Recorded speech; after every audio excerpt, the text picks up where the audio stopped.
नमस्ते। आज के इस एक्सप्लेनर में हम एक बहुत ही संवेदनशील और दशकों पुराने रहस्य की गहराई में जाने वाले हैं। हम जानेंगे कि फेयरफैक्स वर्जीनिया के इस खौफनाक कोल्ड केस को आखिरकार कैसे सुलझाया गया। ये सिर्फ एक मर्डर मिस्ट्री नहीं है, बल्कि ये विज्ञान की असाधारण ताकत और न्याय के लिए किए गए एक बहुत बहुत लंबे इंतजार की कहानी है। तो चलिए बिना किसी देरी के शुरू करते हैं। जरा इस नंबर पर गौर कीजिए, 29। सुनने में शायद सिर्फ एक संख्या लगे, लेकिन जरा सोचिए, 29 लंबे साल, लगभग 3 दशक। इतने सालों तक एक खौफनाक केस पूरी तरह से अनसुलझा पड़ा रहा। कोई सुराग नहीं, कोई जवाब नहीं। ये 29 साल सिर्फ एक टाइमलाइन नहीं है, ये उन लोगों की हताशा और न टूटने वाली उम्मीद को दिखाते हैं जो इतने सालों से न्याय का इंतजार कर रहे थे। और इस पूरे मामले में सबसे चौंकाने वाली बात क्या है पता है? इस रहस्य का अंत अदालत में बरसों चलने वाली किसी थकाऊ बहस से नहीं हुआ, बिल्कुल नहीं, बल्कि सितंबर 2023 में आए एक अचानक और हैरान कर देने वाले कबूलनामे ने रातों रात सब कुछ बदल दिया। न्यूयॉर्क के रहने वाले स्टीफन स्मार्क नाम के एक शख्स के कन्फेशन ने आखिरकार उस सवाल का जवाब दे ही दिया जो फेयरफैक्स पुलिस को 29 सालों से सोने नहीं दे रहा था।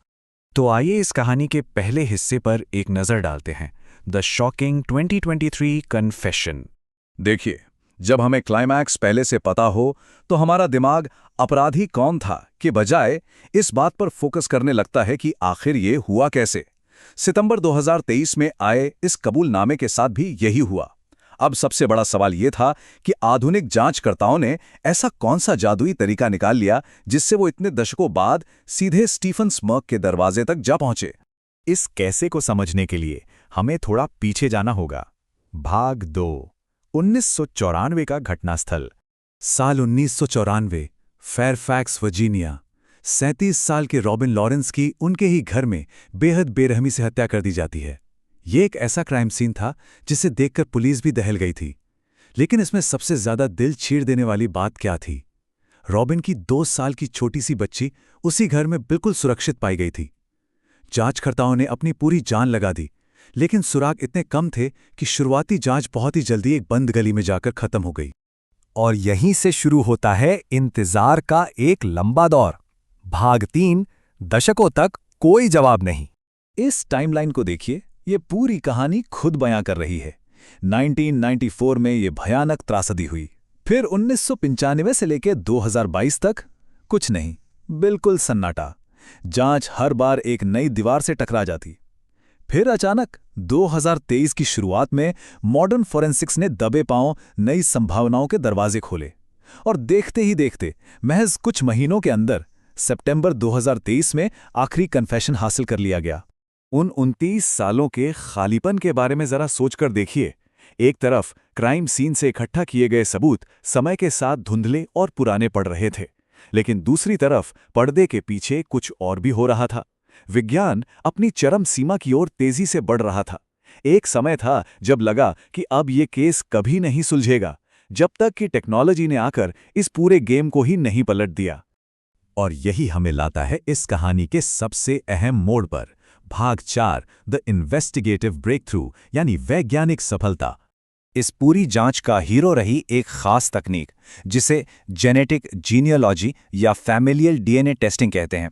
आसान भाषा में समझे तो ये एक ऐसी फोरेंसिक तकनीक है जो पब्लिक डीएनए डेटाबेस का इस्तेमाल करके दूर के रिश्तेदारों के डीएनए के जरिए संदिग्धों की पहचान करती है। इसी तकनीक ने अपराधी का एक फैमिली ट्री बना दिया, जिसने सालों से भटकी हुई जांच को एकदम सही रास्ते पर ला खड़ा किया। इन दोनों दौर को कंपेयर करना वाकई दिलचस्प है।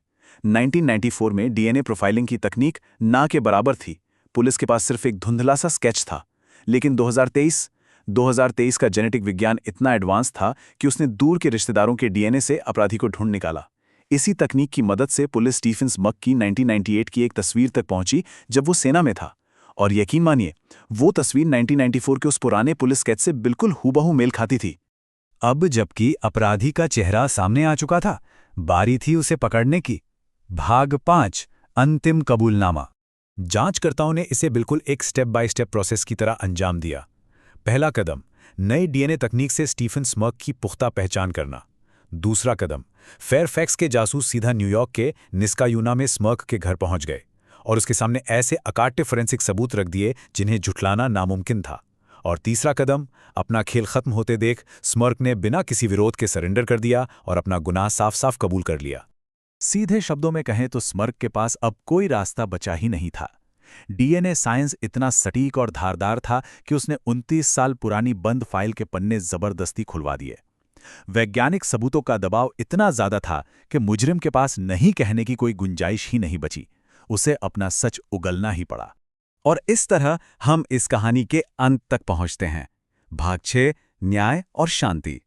रॉबिन लॉरेंस केस का ये अचानक हुआ समाधान हमें एक बहुत बड़ा सोचने का मुद्दा दे जाता है। जरा सोचिए, अगर 29 साल पुराना एक बिल्कुल ठंडा पड़ चुका केस आज की फॉरेंसिक तकनीक से सुलझ सकता है, तो भविष्य के लिए इसका क्या मतलब है? ये केस इस बात का एक जीता जागता सबूत है कि दुनिया भर में दबे पड़े ऐसे अनगिनत रहस्य अब महज एक डीएनए टेस्ट की दूरी पर हैं। सच्चाई चाहे कितनी भी पुरानी क्यों ना हो, विज्ञान और दृढ़ संकल्प उसे एक न एक दिन दुनिया के सामने ला ही देते हैं।